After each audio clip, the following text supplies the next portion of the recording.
Kia ora everyone, it's Liv here from Kiwi Can. I hope you're all enjoying some quality time at home with your whānau and are all staying happy and healthy. Today's video is going to be showing you how to make rākau sticks and showing you how to use them.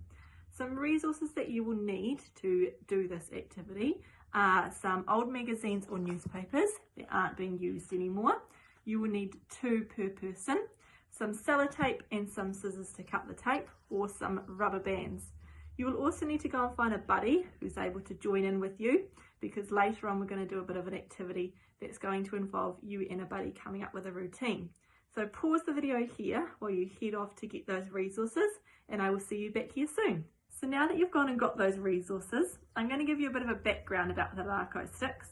So rākau sticks is a multi-stick game that involves rhythmic movements like throwing and catching the sticks to a buddy and tapping the sticks together and on the floor. We're now going to make our own rākau sticks. So to make your rākau sticks, you'll need to grab your magazine or newspaper and roll it up tightly. So you will do this into a stick shape. Once you have done that, you will just need to secure it either with your tape or with your rubber bands. Okay, so I've done 2 different ones here earlier. So as you can see, I've secured that one with some sellotape, and then I've secured that one at the top and the bottom with a rubber band.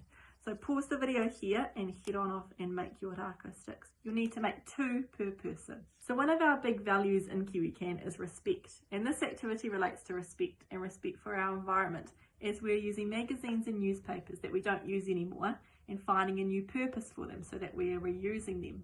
I wonder if there's anything else at your home that you aren't using anymore that you could make something new out of or find a new purpose for it. So now you and your buddy are going to come up with your own routine or performance using your rākau sticks. Think really creatively about how you might use them. So maybe tapping them together with your buddy, tapping them on the ground, maybe even throwing and catching them to each other.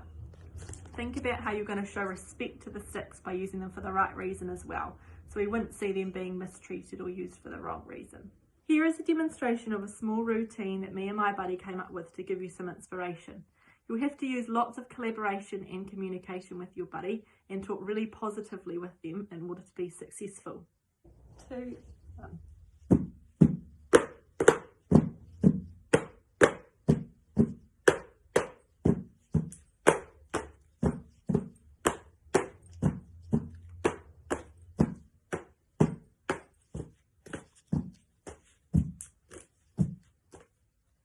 And pause the video here while you head away and come up with your own video with your buddy.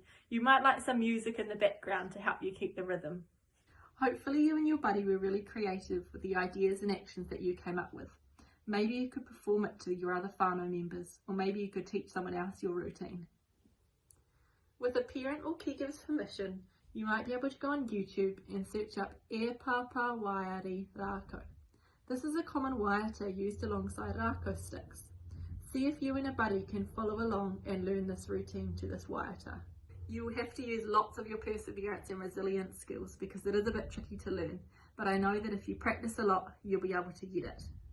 My challenge to you is to learn the routine to the e papa waiari waiata and see what other routines you and a whānau member can come up with. I would love to see what you've been getting up to, so maybe you could send in your photos or videos of you and a buddy with your rākau sticks to our Graeme Dingle Foundation email address that will be in the description box below. Thank you so much for tuning into my YouTube video. I hope you enjoyed it and feel inspired, and I hope I've given you another idea of something that you could do to stay busy while at home. Please stay safe and take care of yourself and your other whānau members. I'll see you again soon. Ka kite!